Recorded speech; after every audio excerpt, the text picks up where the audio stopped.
బిడ్డలారా, ఇక్కడ మనం చదివినటువంటి 146వ కీర్తన. ఈ 146వ కీర్తనలో ఏముందంటే దేవుని మీద నిరీక్షణ కలిగి ఉండాలి. ప్రియమైనటువంటి దేవుని బిడ్డలారా, దేవుని మీద నిరీక్షణ కలిగి ఉండాలి. నిరీక్షణ అనగా నమ్మకము లేదా హోప్ అని చెప్పవచ్చు. నిరీక్షణ, దేవుని మీద నిరీక్షణ ఉంచాలి అనుకున్నోళ్ళు ఈ మాట వినవచ్చు. దేవుని మీద నిరీక్షణ అవసరం లేదు అనుకున్నోళ్ళు ఈ మాట వినని అవసరం లేదు. కనుక దేవుని మీద లేదా దేవుని పైన, ఆయన పైన నిరీక్షణ కలిగి ఉండాలి. ఏం నిరీక్షణ? దేవుడు తప్పకుండా నన్ను పరలోకం తీసుకుపోతాడు, తప్పకుండా ఈ లోకంలో నన్ను సపరేట్గా చేసిండు, సపరేట్గా బతికిస్తాడు, నన్ను ఏ విధమైనటువంటి ఇబ్బందులు లేకుండా నన్ను నడిపిస్తాడు ఆయన అనేది మనకు నమ్మకం ఉండాలి. ఈ 146వ కీర్తన ఏం కీర్తన అంటే ఈ 145 స్తుతి కీర్తన అని మనం చూసాం. ఇక్కడ 146వ కీర్తన ఇదేంటంటే ఎవరైతే ఆయన మీద నిరీక్షణ కలిగి ఉంటారో వాళ్ళకు ఆశీర్వాదము కలుగజేస్తుంది.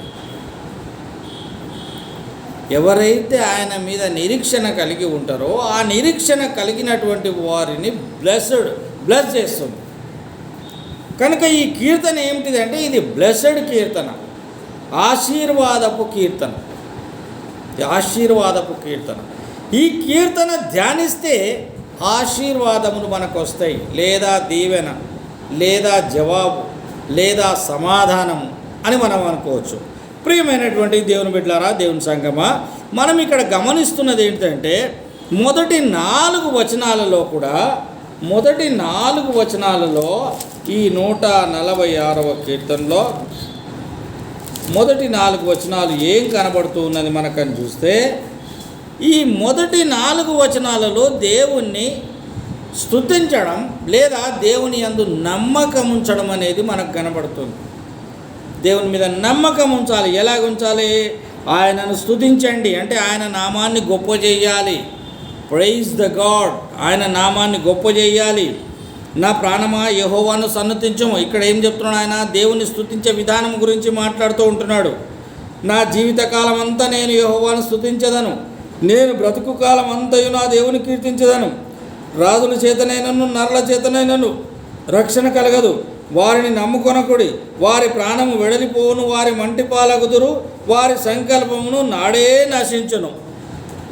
ఈ 4 వచనాలలో కూడా చూసినట్టు కనుకైతే మనుషులను నమ్మకండి, రాజులను నమ్మకండి, ఇరుగు పొరుగు వారిని నమ్మకండి, దేవుని మీద ఆశ పెట్టుకొని దేవుని నమ్మండి అని చెప్తూ ఉన్నాడు వాక్యం. దావీదు దేవుణ్ణి నమ్మమంటున్నాడు, ఆయన మీద ఆశ పెట్టుకోవాలంటున్నాడు. నీకు ఏం కావాలన్నా కూడా దేవుని మీద నీకు నమ్మకం ఉండాలి. దేవుని మీద నమ్మకము నీకు లేకపోతే ఏం జరగదు నీ జీవితంలో. కనుక ఆయన మీద నమ్మకం ఉండాలి, ఆయనను నమ్మాలి, ఖచ్చితంగా నమ్మాలి. అదే ఈ 4 వచనాల్లో మనకు కనబడుతూ ఉంటున్నది. తర్వాత 5 నుండి 7 వచనాల్లో మనకేం కనిపిస్తున్నది అనగా, ఎవనికి యాకోబు దేవుడు సహాయుడగునో, ఎవడు తన దేవుడైన యెహోవా మీద ఆశ పెట్టుకొనునో వాడు ధన్యుడు. ఆయన ఆకాశమును, భూమిని, సముద్రమును, దానిలోని సర్వమును సృజించినవాడు. ఆయన ఎన్నడూ మాట తప్పనివాడు. బాధపరచు వారికి న్యాయము తీర్చును, ఆకలి కొన్న వారికి ఆహారం పెట్టును, బంధింప వారికి విడుదల చేయను. ఇక్కడ 5 నుండి 7 వచనాల్లో కనుక చూస్తే అక్కడ మనకొక కాన్ఫిడెన్స్, మనకొక నమ్మకము కనబడుతుంటుంది. అంటే దేవుడు ఏం చేస్తాడు అనేది. మొదటి దానిలో మనము నమ్మడం అనేది ఆయనను నమ్మడం, అవర్ ట్రస్ట్ ఇన్ గాడ్, అంటే మన నమ్మకము దేవునిలో. ఇక్కడ ఈ 5-7 వచనాలలో ఏంటిదంటే మన మీద నమ్మకం. ఏం నమ్మకము?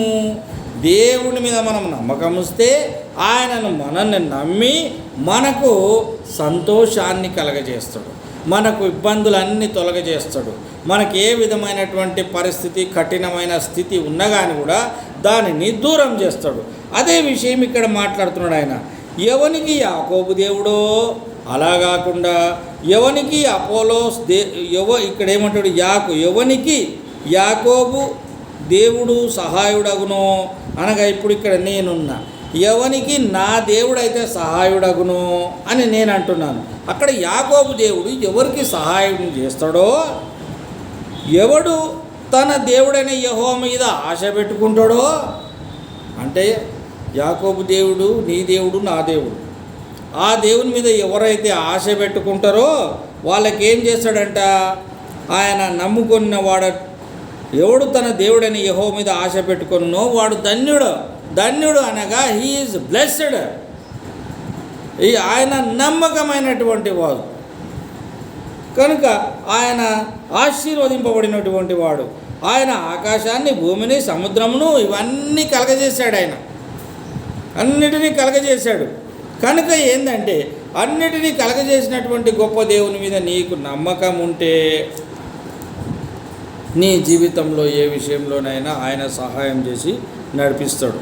నెంబర్ 1 ఏంటిది, ఆయన యందు నమ్మకం ఉంచాలి. రెండవది ఏంటిది, ఆయన నీ యందు నమ్మకం ఉంచిండా లేదా కూడా నువ్వు తెలుసుకోవాలి. మూడవది ఏంటిది, మనము దేవుడు శక్తి కలిగినటువంటి దేవుడు అని చూస్తున్నాం 8:9లో. దేవుడు ఎలాంటి వాడంటే యెహోవా పరదేశులను కాపాడేటటువంటి వాడు. అంత మాత్రమే కాక ఆయన తండ్రి లేని వారిని, విధవరాండ్రను ఆదరించేటటువంటి వాడు. ఆ దేవుడు ఎట్లాంటి వాడు అంటే బీదలను కనికరించేటోడు, దరిద్రులను లేవనెత్తేటోడు, తల్లిదండ్రులు లేని వారిని ఆదరిస్తాడు, విధవరాండ్రను ఆదరిస్తాడు, పరదేశులను ఆదరిస్తాడు. అది మనము మూడవదిగా చూస్తుంటున్నాం ప్రియమైనటువంటి దేవుని బిడ్డలారా. ఇక నాలుగవదిగా చూసినట్టు కనుకైతే దేవుని గొప్పతనాన్ని గురించి మాట్లాడుతున్నాము.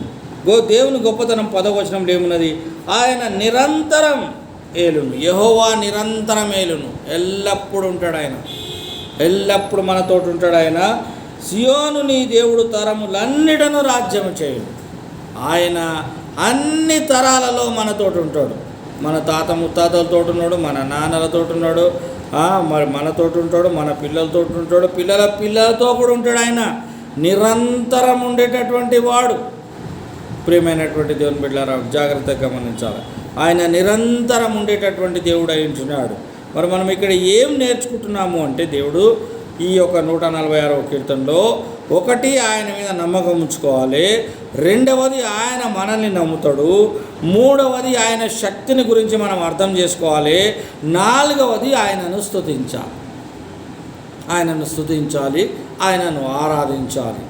అలాగున మనం కూడా దేవుని ఆరాధిస్తే, దేవుని స్తుతిస్తే ఆయన మనకేం కావాలనో వాటన్నిటి విషయంలో ఫుల్ఫిల్ చేస్తాడో, మనల్ని బ్లెస్ చేస్తాడు. అలాగే దేవుడు నన్ను దీవించి ఆశీర్వదించునుగాక. ఆమేన్. మనం ఈ సందర్భంగా